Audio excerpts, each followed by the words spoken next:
Welcome to our Wednesday interview show at Living Free in Tennessee. We had somebody who had an interview with me had something come up at the last minute. I had already promoted for the week, and I didn't want to give anybody who's taken the time to fill out my guest form short shrift on the promotion. So I threw out, like, who wants to come on the show? And these four put their hats in the ring. And I thought, well, let's do a roundtable discussion. So I'm kind of calling it, what am I calling it? Meet the Fleet. That's what I said because it rhymed.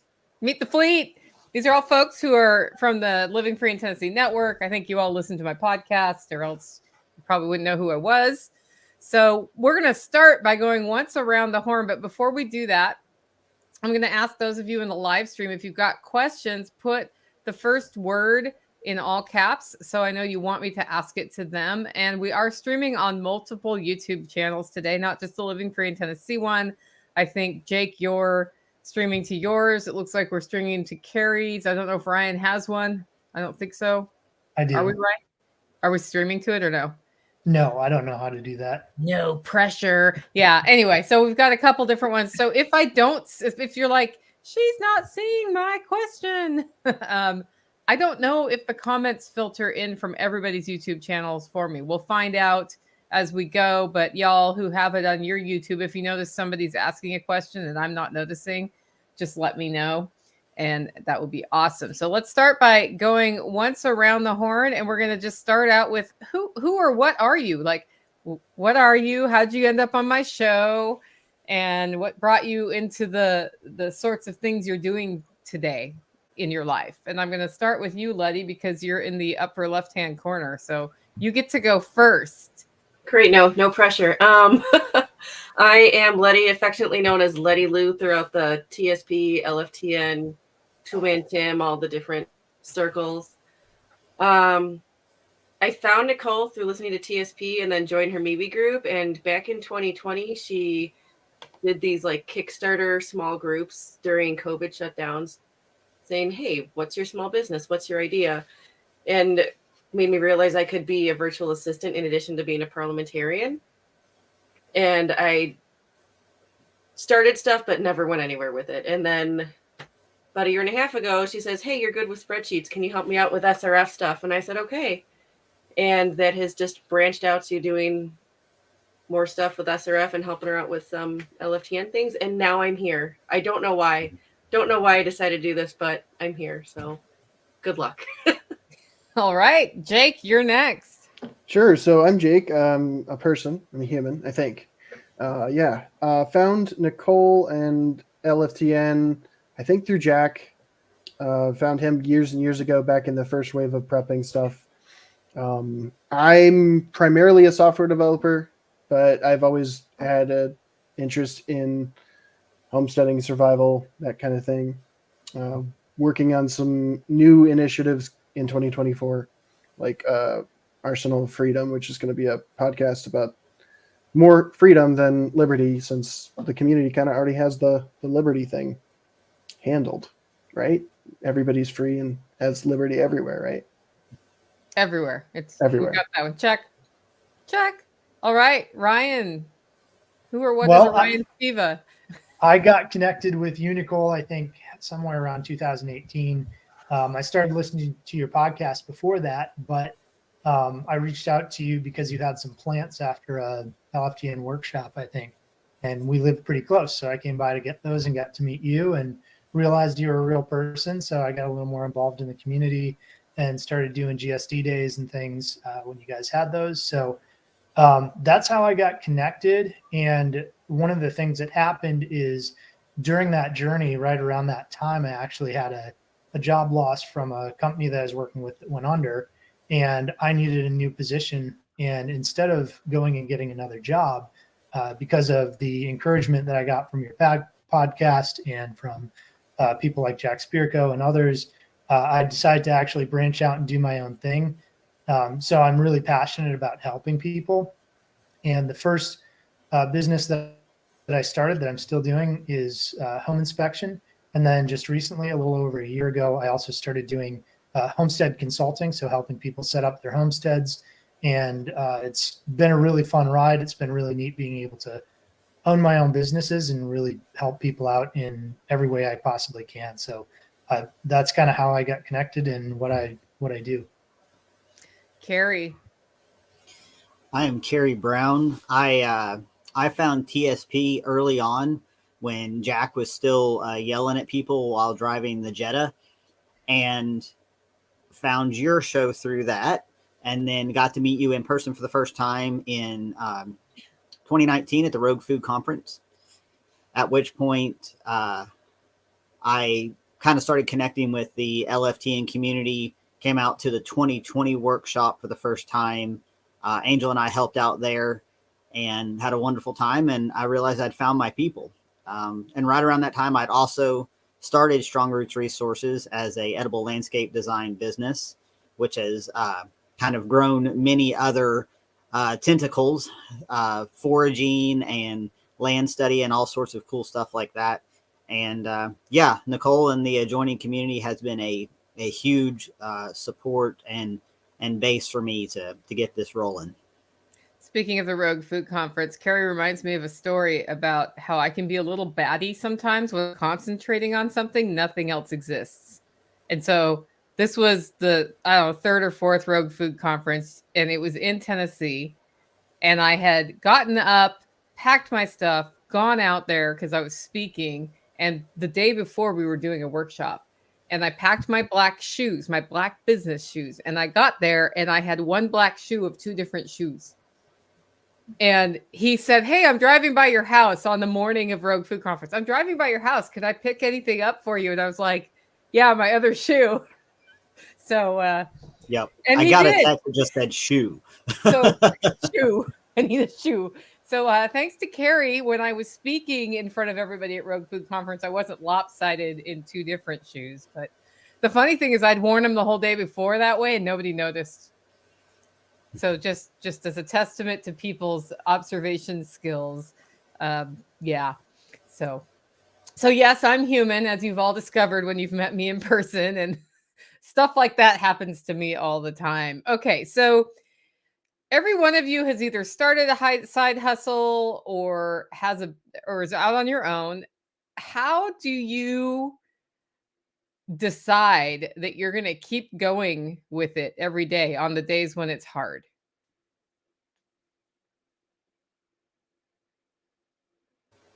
I'll take that one. This was advice from Toolman Tim. He said, never quit on a bad day. And that was good advice, because I've had a few of those here and there the last 4 years. And he relayed that early on. So never give up just because you're kind of looking at a complex situation or a situation that seems unsolvable. Just step back, chill. It's probably not as big of an emergency as you may think. So that's worth keeping in mind. All right. Anybody else want to pipe in? Just go for it.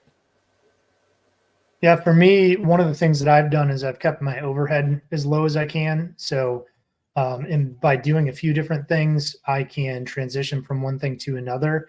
In a lot of cases, I'll have something that's kind of lined up, but I don't have to commit to an exact date, and that way I can fill in spaces. So that has been so much more fulfilling than going to a job every day, and I remind myself of that. But I'm also able to fill in some of those gaps where I might otherwise have slow times. And that's really helped reduce the feeling of I need to give up or I need to go do something else. Yep. Yeah, I think another good one is be your own advocate / argue against yourself when your brain is coming in with all the excuses of why I should quit, why this sucks, blah, blah, blah, blah, blah. Argue with that. Like, argue with yourself, essentially. I mean, if I don't get my stuff done, the person I'm working for doesn't get stuff done. And I like to make the people I work for look good. It's what I did as a paralegal. It's what I do now. And it also, I mean, it's my breakaway from my kids because I'm a stay-at-home mom. So when I take my 15 minutes to pull together a couple promos or get whatever done, work on an email, that's my me time, which sounds kind of counterintuitive to some people. But for me, I'm not stressed out when I'm working on stuff. So it works for me. Awesome. Okay. So Jake said he wanted to talk about freedom versus liberty. Jake, what do you see as the difference between those two things? So I was thinking about that as a concept, and a lot of this, the community in general focuses a lot on liberty and liberty. Liberty is great.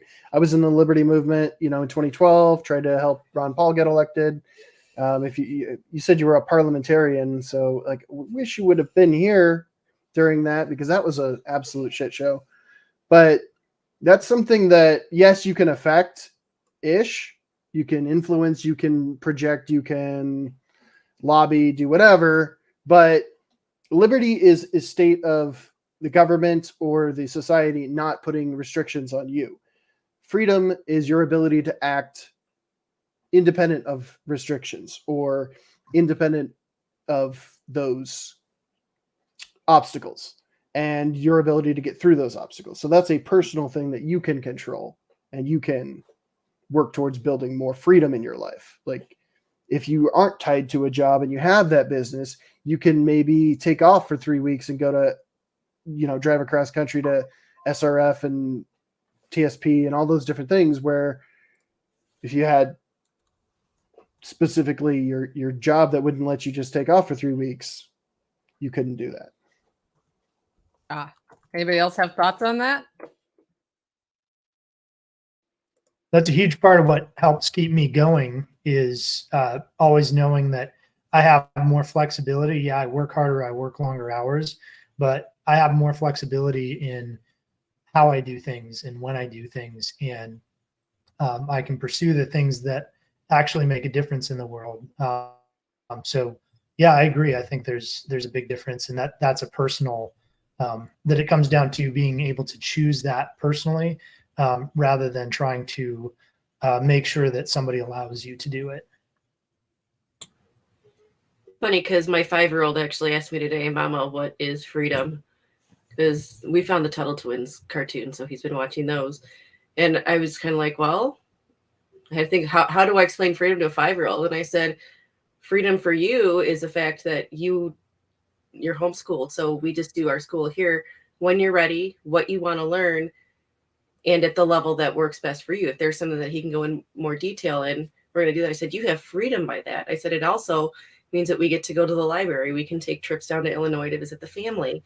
We can do all this other stuff. I said, Mama's version of freedom is that I'm not working 12 hours a day in downtown Chicago, that I can stay with you guys, and that I can also pick up odd jobs here and there doing document review or whatever else for other people. And that's how I get my bit of freedom. So it's fun to try to figure out what is it for me, but then how do I explain that to a child too? Because not everybody's answer for what freedom is going to be the same either. When I was doing market research on words in an effort to further freedom around the US, I realized that nobody has a very good definition of freedom. Like, you can go to the dictionary and look one up, right?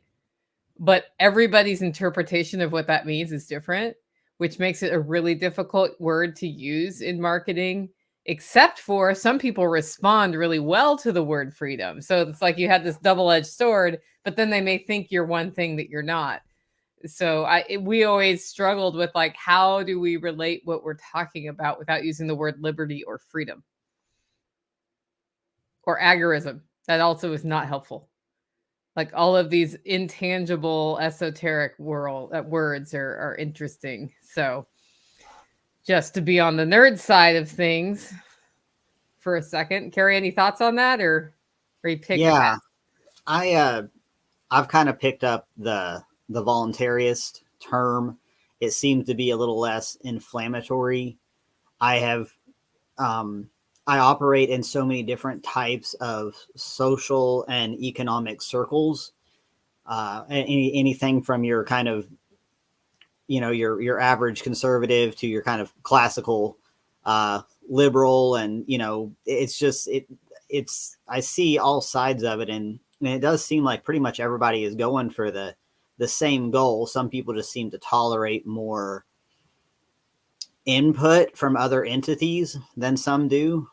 So I started kind of describing voluntarism, even though it's kind of an awkward word, And when I start talking to people about, I just like to be able to choose who I want to exchange with and how we do it without a whole bunch of other entities getting too involved in that. And most people are like, oh yeah, that sounds great. So it's perspective is a funny thing, I guess.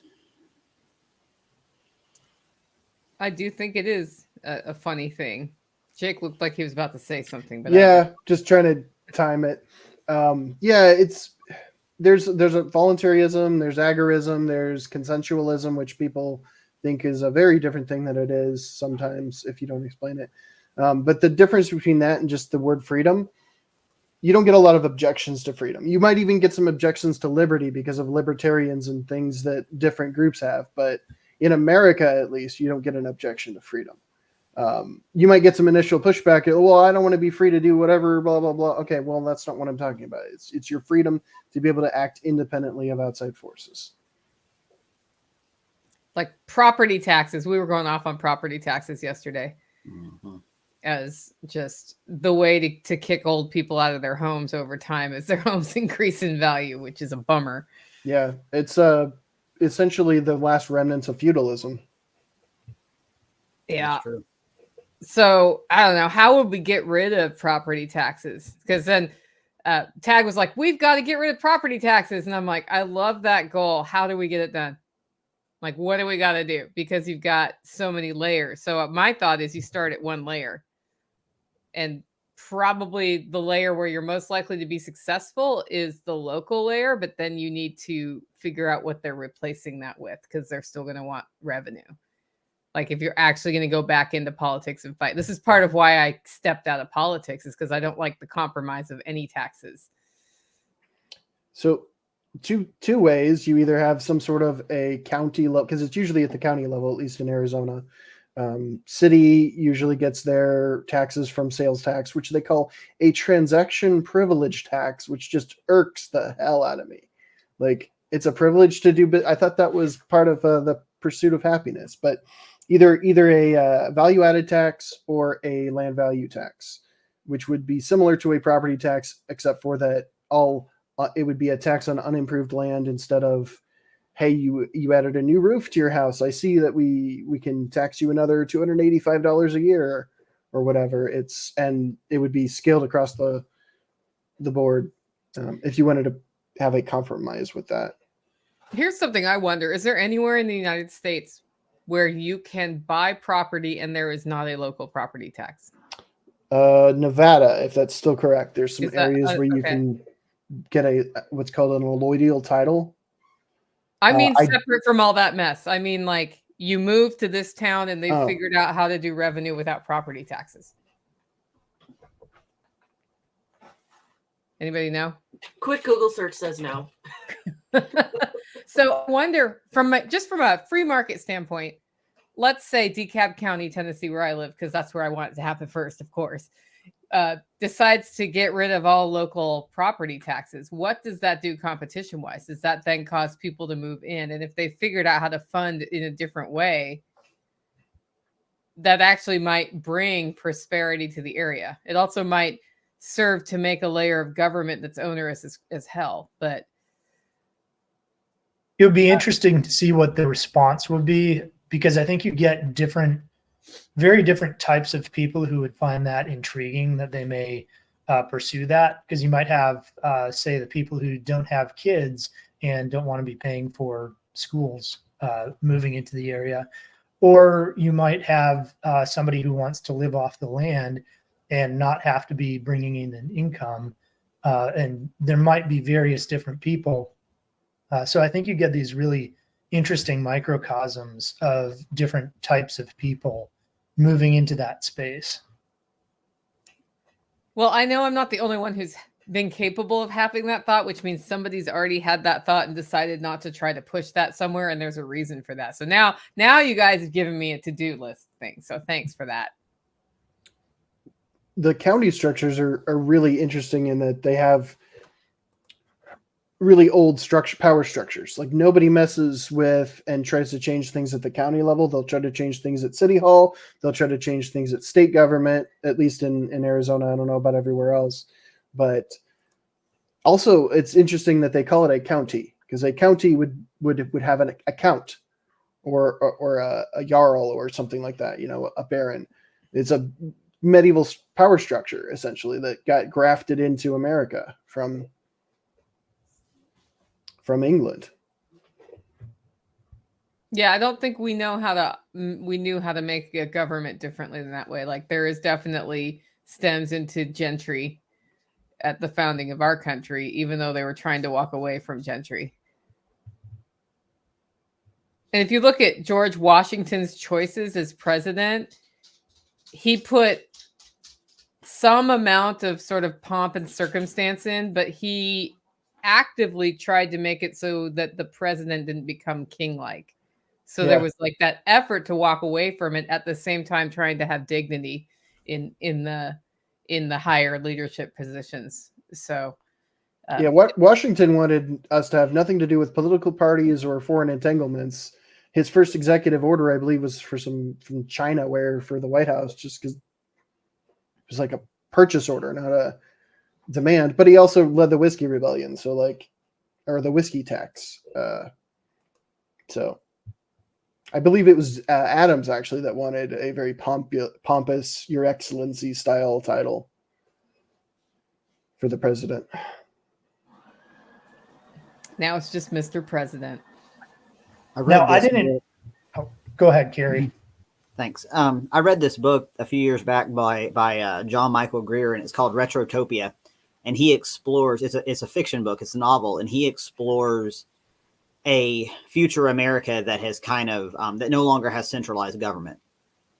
And so it's split off into multiple republics, and the bulk of the story takes place in what they call the Lakeland Republic, which is like Ohio, Michigan, that whole area.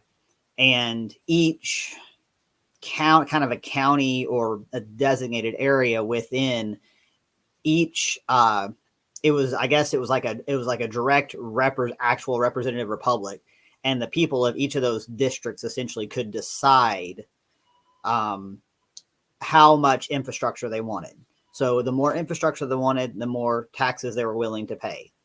Otherwise, things were all like private. So if you could have nice roads and low taxes, but a bunch of people would basically get together to make the roads and answer the roads question, or schools or libraries. And if you didn't like living in a place that was a little more behind the times or whatever, you could go elsewhere, pay more taxes, and have more of those amenities. And it's that, of course, that's a very rough layout of it, but yeah, it's called Retrotopia, and it's a really good book. It's a little bit overlooked, but it's for people who are really into like what other structures could look like. I highly recommend it. And I think that makes a really interesting point as well, Kerry, in that one of the real struggles in trying to remove things like property tax locally is that there is a burden from the higher up governmental structure to provide certain services that are required by the more local jurisdictions. And so having those higher mechanisms in place means that now the local county government is going to have to create the revenue to deal with those requirements. So I think we're actually the place to start is local, but it's a challenge because there's larger requirements or edicts being handed down. The edicts, the hounding down of the edicts. And yet there is so much control on the local level. Okay, let's transition back to building the life you choose, which is kind of where you guys started and explained how you got your side hustle going, or what your full-time hustle. When you first started your whatever your project is now or business, how much did you think you would need community, and how much, like, were you right or wrong about that?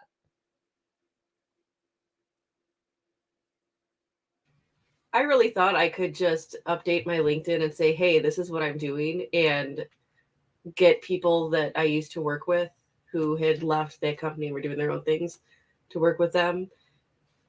And it took me a year to realize that those were not the people that I really wanted to be working with and working for. I went to LFTN 2 years ago, and I realized these are the people. You cannot have scissors. It's like, these are the people that I want to help, that I can assist. So community's definitely been big for me, because that's where I've gotten all of my work. How about you, Kerry? Yeah, it's been key. So when I started just kind of doing some property maintenance and mowing and things just to make the money, to create a fund to do other stuff, I had such a good results from my incredibly like hyper local neighborhood community. And my name got out there so fast, it was a little bit overwhelming. It was suddenly like, if you needed anything done in your yard, call Kerry, and Kerry suddenly had more work than he knew what to do with. But then when I got into, branching out and really getting into the permaculture stuff and the design and the consulting, where my heart really is, early on, before I had really, before I'd gone to your workshop and all that stuff, I just kind of felt like I was just, casting out into who knows what on social media. I didn't really have a base to check in with. And so everything has come off of all of these different communities now. So the ones through LFTN, the ones here through our local regenerative groups, all the different branches off of that tree, really. So, I mean, I've been taught so much about how to get the word out, how to speak publicly, how to get in front of people, how to convey what kind of services I have to offer. All of that's come because I've made friends with people who could teach me this. How about you, Jake? Yeah, I mean, I guess we can talk about one of my previous things, which some of you may have known from when I was doing it with the Survivalist box, which my biggest mistake was, I'll just put it out there and people will show up and buy it. And, I was kind of saved a couple of times because I was using a platform called Cratejoy, and like around Christmas, they'll really spam their network and get you a lot of gift subscriptions, but those only last for like 3 months, and then your revenue goes away. So it's like, instead of building a community, building a list, building a funnel, I was just like, okay, I'm just going to dump a bunch of money into inventory and just go. And like, if I had taken 10 steps back and done that might have been more successful. I was also doing a full-time job at the time, and that's not the kind of business you can do as a side hustle. But stuff that I can do as a side hustle is like fixing people's WordPress websites, their marketing, and their whatever funnel. Even local businesses around here are terrible at that. They don't do social. They don't do. Most of the bars and restaurants don't even have a website anymore. And the last post they posted was, we need a server or something like that. They don't bring in. I mean, Phoenix is a huge community for travelers that come in, and they're looking on Google for something to do, and they The can't best Mexican food in Phoenix. Come on, something like what that. we're looking for. Whatever they're looking for, but like nobody seems to get community right now, and I think that's going to be the thing that keeps us going when the madhouse happens towards the end of the year, if we all know what that means. How about you, Ryan? Well, I think for me, community has been it's huge. It's very important. I think when I started home inspecting and started my own business instead of working for somebody else, that was right at the beginning of the pandemic, and I was involved in some freedom-oriented groups. So I found people that I could work with who were still doing transactions and not cowered at home. So that was really, really helpful. And then since then, being somebody who, I do designs and all kinds of things for people setting up their homesteads. But one of the biggest things that I've found I can do to help people is tell them who to connect with.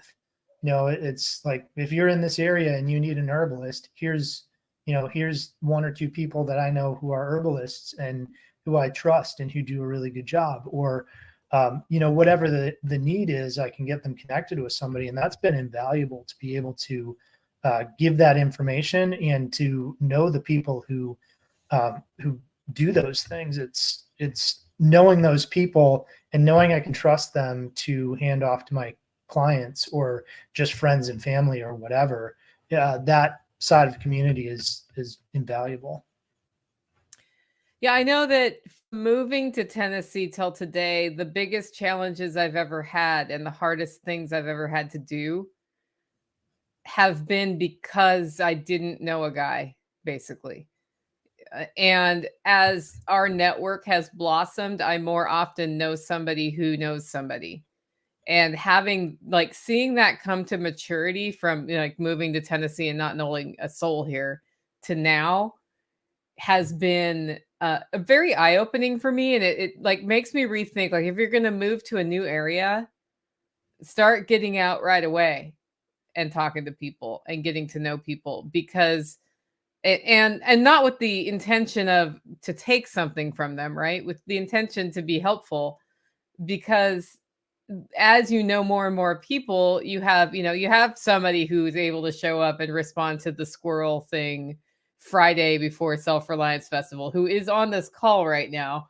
So, which had that happened to me 10 years before, I don't even know what I would have done, because, Ryan was able to get there the same day because of his flexible schedule, and it just happened to work out that week. And the soonest I could get a wildlife specialist or an exterminator there was Monday, because people are, anybody who's good at their trade is booked forever, just solidly, right? But Yep. He was able to move some stuff around and go. Yeah, I'm finding that I'm having to rebuild my local community because a lot of the people I knew or friends or colleagues have either moved out of this area or are just inactive in the sense of they're doing their own thing far enough away that it doesn't matter. So it's like, okay. It's kind of a weird thing to be in a city of 5 million and be so isolated on top of it. I think it's easier to be isolated in the city. Yeah. And I feel like, so when I moved to the Holler Homestead, I thought I would never see another soul again. And anybody who's been here knows why. I just figured I'd be alone. And the first day we were here, the next door neighbor drove up the driveway like, "Hey, neighbor, blah, blah, blah, blah, blah." And I realized that more people talk to each other here than like in the city. The only reason I knew the person next door to me is my tree fell on their house. So I had to talk to them and they had to talk to me back. But other than that, the other people around me were they were, car to door to car, car to door to car. That was it. And without actively reaching out locally in the city, that would just continue. Yeah. And it does depend a bit on your neighborhood. Like some neighborhoods are more reach outy than others, but a lot of times people like in apartment complexes who live next door to each other haven't actually met to each other, and they share a wall. Yeah, I would say the majority of people I've consulted with over the last couple of years have been transplants, and which is cool. Bring all the good that you would like to Tennessee. I'm all right with that. But I do find that one of the first things I start talking to them about is, have you met your neighbors yet? Even if they're a couple miles away. I just kind of gently encourage people that down here, it is still cool to bake some cookies and knock on the doors next door and say, "Hey, this is us. This is, here's some cookies. Let us know if we can help you with anything." Like, just don't. That's how we build trust in the South. And I can only speak to the South because it's the only place I've ever lived. But we like to know the people around us and establish that trust. And like you said, without the idea of, what can I take from this person, but what can we contribute? And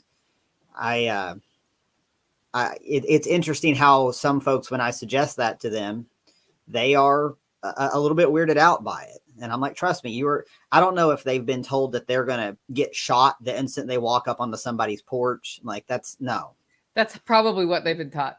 Yeah. And so I'm trying to help dispel those myths because, after a little while, most people are like, oh, hey, people down here are really friendly. Like they pull you out of the ditch, they bring you food, they check on you when the weather's been terrible. I mean, that's something I've noticed locally is all over Facebook and next door. People are saying, hey, these roads are terrible. Don't try it.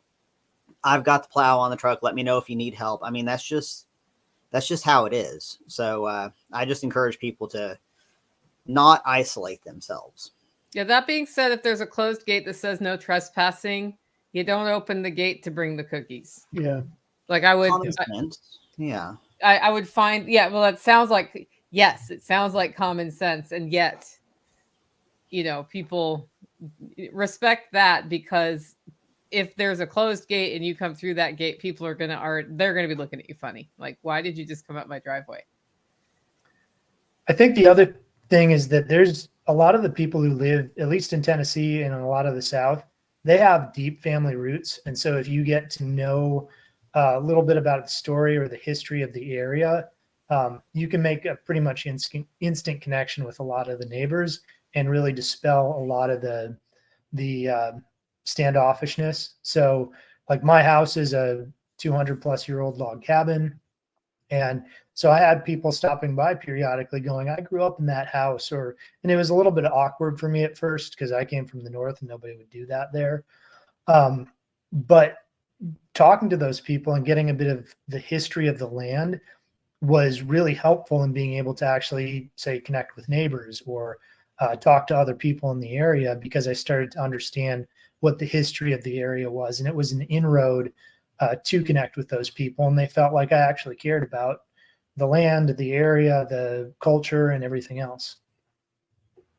It's not just the South where you get the families and the history for the towns. I mean, I live up in northern Wisconsin, and it's the same thing up here. Most of the people that I've met over the past year going to story time and stuff, they've lived here their entire lives. Their families are from here for generations.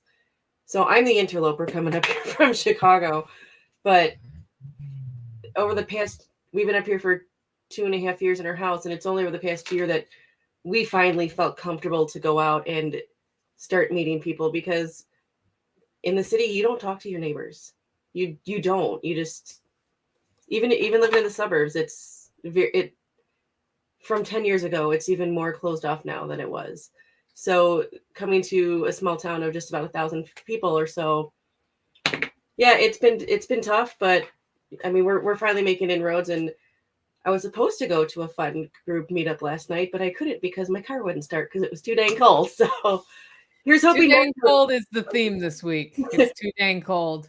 So here's hoping that next month I can get out there and meet some more people. But I mean, I helped plan a freedom event and I got to speak at it last year just because they were like, hey, we need people who can help plan events. I was like, I can do this. But that was my little inroad. So it's everywhere. You just got to find the right person, and that person will then be your connector to everybody and everything else. Hey, that's actually, for me, I find farmers markets and selling my stuff at farmers markets to be kind of a waste of time based on the revenue that comes in from that.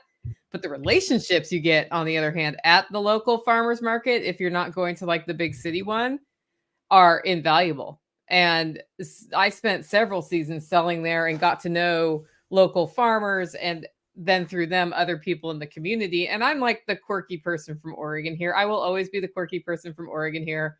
I'm never going to be from here. But I'm like their cute little mascot now, as opposed to somebody who they're like, why is she asking for organic chicken food? Like, that's weird. Is she a purple person? We're not sure we like purple people. When I'm just looking for soy-free stuff, it's the thing that we do. So, okay, back to business. And this happens in every startup I know, where you get going and you have revenue high times and then you have revenue low times. How do you guys handle that sort of, it's a good month, it's a bad month thing from a financial planning standpoint for your business?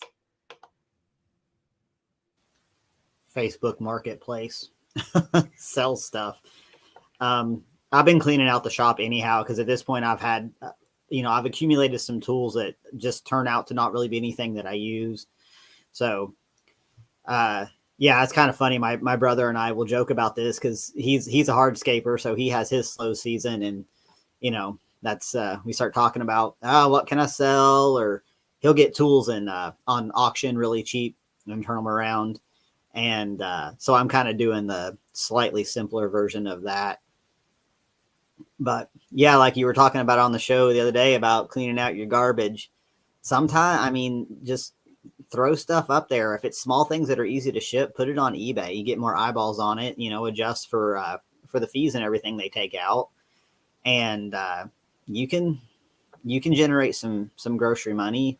Last February, when the budget was thin, as it happens, I earned grocery money on elderberry cuttings, of all things. I just bundled up a bunch, set a base price, listed them on Marketplace, meeting spot, just made it real clear in the description, like this is not a negotiation. You want this, I will be here at this time. It will cost you this much.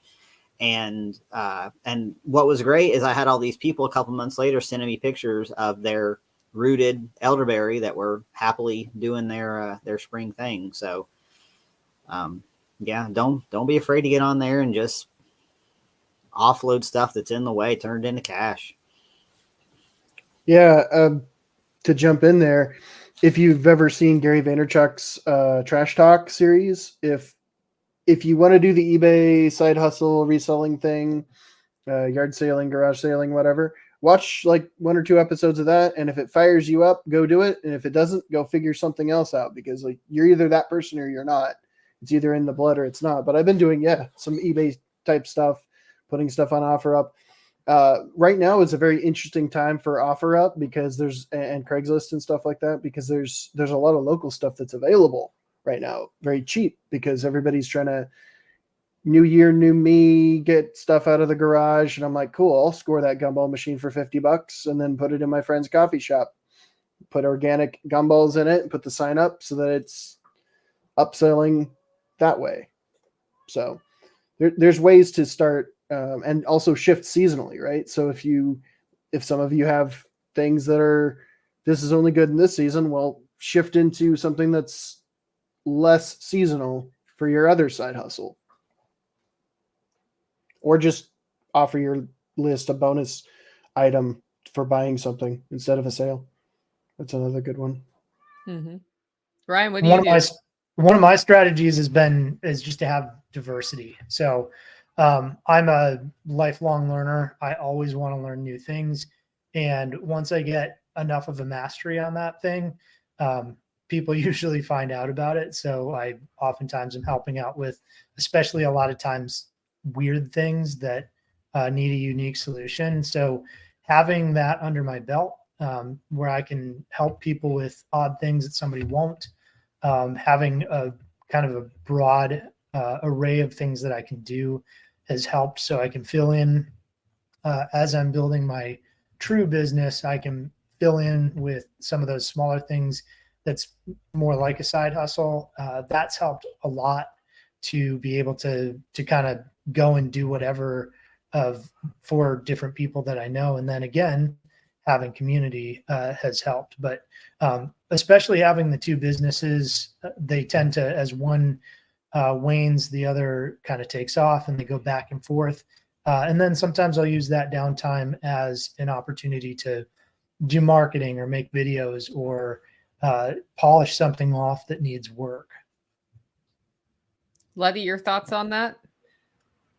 Find somebody, well, because I do virtual assistant work, I just found somebody who constantly needs work between event planning and doing other stuff. So there's that. And I mean, I have a handful of other folks who they know that they've got a presentation coming up and they need a PowerPoint done or a newspaper article reviewed, that they can just send it my way and I'll have it done for them. So it's just making sure that the word is out there. I mean, I was asked if I was going to add bookkeeping to my services, and it's something I've been going back and forth with, but as of right now, it's not happening.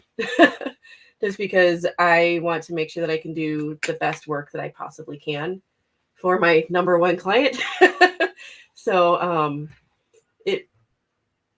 it's also just trying to, it's also knowing what skills do you have? Like what do you bring to the community? What is needed out there? For the longest time, I didn't know what my quote unquote special sauce was for the LFTN community and whatnot until I realized people don't like spreadsheets. People don't like document editing. That is my jam. I love that type of thing, and I like being organized. So my other side hustle that I'm going to start really doing more with and promoting this year is doing like virtual organization consulting, helping people clean out their closets and garages and stuff, because I can work with you one-on-one over the course of 4 hours over a month or two. And that's not going to take away from everything else that I'm doing, but it's also going to help me and help you, because the more stuff you can get rid of, the cleaner your mind is going to be and the more stuff you can get done. She just summarized Monday's podcast in one sentence. Yeah, I listened to that one twice while I was cleaning. I was like, oh, damn. Now you've inspired me. Now I got to clean my stuff up. Well, we've got a state full of people snowed in right now, so it's the perfect time to be sorting your stuff if you're not fighting the freeze. Yesterday, we were all fighting the freeze. How cold? Okay, so the two Tennesseans, what was your low last night? I think it was -4 is what my phone registered right before the sun came up. Right. I think I was about the same, somewhere -2, -4, somewhere in there. Yeah, I threw my living room thermometer sensor thing outside, which does talk to my phone, and we were at -4. The biggest, the coldest person who reported in on our Freedom Cell, I think, was -8. Mm. And Tennessee doesn't do that well. No. Yeah. Our Midwest people are like, me. That's not cold, Nicole. It's 10 degrees right now with a real feel of 6 right here. So I'm just like, this is a heat wave. I can't wait to get out and work on the battery later this afternoon. Meanwhile, Jake, did it get below freezing last night in Arizona? 66 degrees right now, and it's been getting down to like maybe 34 if you're lucky, but like more like lower 40s, 50s. We had like 2 weeks where it was like really cold and everybody looked like they were from Canada here, because everybody puts on their puffy jacket when it's under like 40 here. That's still shorts and hoodie weather. Yeah, for most of us, like I've got a really thin hoodie and that's all I need for around town. If I go out past the city island, then I'll put on a better jacket because it gets really cold out there. But I mean, I knew it was cold yesterday when I actually put on socks to go outside, because I usually just go barefoot and just throw my Crocs on if I'm running out with the kids. But yesterday it's like, I do need the wool socks, and they're the light wool, not the super heavy wool. So there is a difference. There is a difference. I'm with you. I actually don't like the heavy wool either in my shoes. So I had kind of a surprise when I moved down here from Minnesota. So I used to do outside service work in Minnesota. And usually I got called out in the absolute coldest stuff. So I figured when I moved to Tennessee, basically I'll be wearing a t-shirt all the time. One of the things I found is that the cold is different because it's more humid. And so it actually like saps the energy faster than it does up north, because up north it gets so cold so fast. You lose a lot of that humidity. So there is definitely a difference, and we're not built for this kind of cold here. The pipes in our homes are not built for this kind of cold, are they, Ryan? No. Yeah. I had the drip last night too, even though we've rerouted mine under the house. So that's the only reason I have water, because T does not have water. He did not drip last night. Yeah, I forgot to. Yeah, it'll get you. The one that gets me is the middle of the day. I still need to drip, and you like turn the faucet on and then you turn it off and you go away and forget. Yeah, That's how I usually freeze my pipes. But okay, we're coming towards the end of the hour. Let's go once around the horn. Like, you're all somewhere new with your side hustle or your business, or you're about to start something new. Like, tell us why you've chosen to do what you're about to do or what you're doing now, and what you learned from doing other things to get there. And let's start with you, Kerry. Like, what's next, and why, and all of that. Strong Roots is ramping up the foraging and plant ID aspect of the business, because I continue to have so much interest in it. I enjoy doing it. I enjoy teaching people. I enjoy the time that I spend alone identifying things on a property and documenting them. So I'm gonna place more focus on that, whether that's by invitation onto other properties for walks, at events and such, or the classes that I'll be holding here on the farm as well. And we may even do some at nearby parks and different things. I'm going to try to hit like various levels of accessibility for people. That's going to be the big push, because I have wrapped up my contracts with the last of my regular property maintenance people. So Strong Roots will be teaching, consulting, design, and edible and pollinator garden installations. So it's taken me 4 years, but I am fully on board with what I really want to be doing. And why did you go that way? Because I don't like anybody telling me what to do, among other reasons. But yeah, my days of taking orders and reporting to bosses are over and done. So I needed to find multiple ways to serve people and earn my keep. All right. How about you, Letty? So my goals for this year and like going forward is to actually learn more about AI and how to make good social media posts, because I've said it before, I am not a creative person. I am an analytical person, and I've had to learn how to be creative over the past 6 or 7 months. And I think you did a good job. It is exhausting. So I'm trying to just, I want to learn a little bit more so that I can not get so, not frustrated, but I get a lot of brain freezes and I just can't it's like a writer's block. Like I'm used to writer's blocks because I'm a writer, but when it comes to doing design work, it's difficult. So I want to learn a little bit more so that that's something that I can branch out more for other folks too within the community, instead of just what I'm currently doing, because I enjoy it when I don't get frustrated as I'm like, oh, I have all these posts to do and don't know what to say. So that, and then bookkeeping will be a service I'm going to offer in the future. I just need to get into a good schedule with these boys, with all the other work, so I can make sure I can actually fit it in. But it's growing slowly but surely, and as they get older, I'm going to slowly add more work to my repertoire that I can do to help people out. And why did you go that direction? Which direction? Like going more, like why did you find that that's the way you wanted to go with the social and all of that? Because as much as I complain about being more analytical, I actually do enjoy somewhat trying to be creative and pulling it out. And when I come up with something on the fly and put it out there and it gets like 5,000 views on YouTube, I go, wow, I actually came up with something good that somehow hooked people to look at this video or whatever. So it's fun and it's rewarding. And like I said, when I was a paralegal, my job was to make my attorneys look good. I like the people that I work for, I want them to look good so that they can keep doing well and succeed, and not just me. Awesome. Jake, you sound like you're about to start something new. Tell us about that and why you've decided to go that direction. Oh, I'm starting like 3 new things. Actually, more like 5, but only like 3 of them are relevant.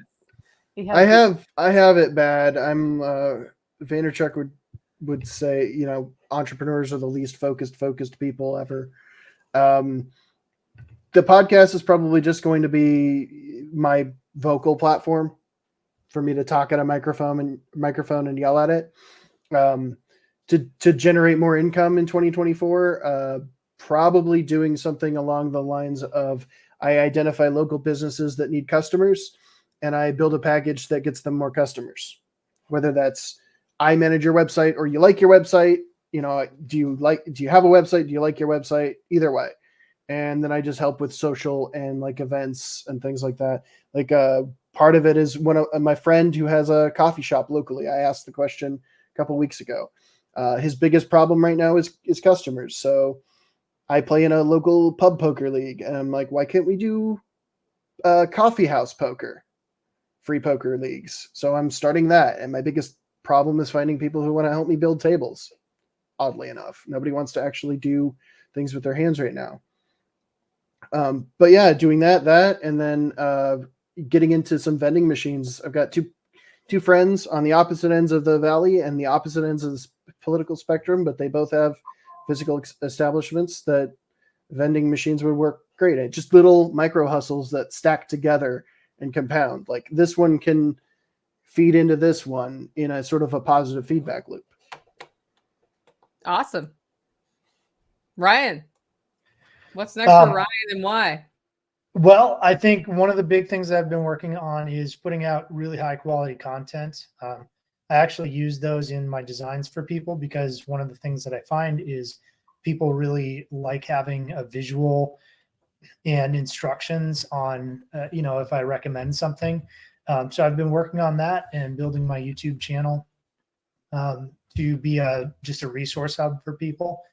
And then I'm also doing teaching. So I'm going to be trying to do a lot more classes and on-site teaching and things so that people get hands-on type interaction and also get to meet their own community. So one of the things that I really loved in this last year that I did is I've had some classes where people from the community have come in to be a part of the class, and I think the teaching was great, but one of the biggest things they left with was a pocket full of phone numbers and names for all the people in their local community who they had never met, who are trying to do the same thing. So I think classes is a big one, and then high quality YouTube content for instructional stuff. Like I've got a partially done series on how to do mini swales in an orchard for people who are trying to do that themselves and may have questions as to the best way to do that.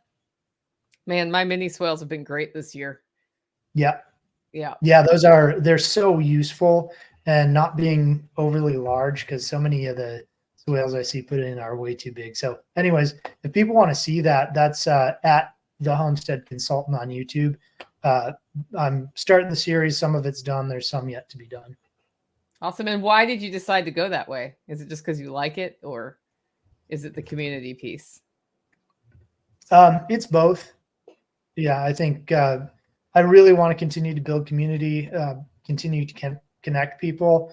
I think with some of the craziness I expect to happen financially and otherwise in the coming year or two, and even if you don't, living a good life, whether things are bad or good, making sure that people are connected is one of the biggest things for resilient homesteads, is that you have a resilient community behind you, and where one person may be lacking, another person is doing something.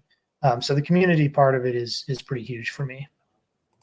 Awesome. Well, guys, I want to thank you for making time this week to jump on this roundtable discussion. It was really fun for me to hear from people like all of you from the network, because I know I see you online, but we've never done anything like this before. So this may be like the birth of a new thing we do every so often at LFTN, is just hear from folks from the network and what they're doing and where their life is going. So thanks for making time.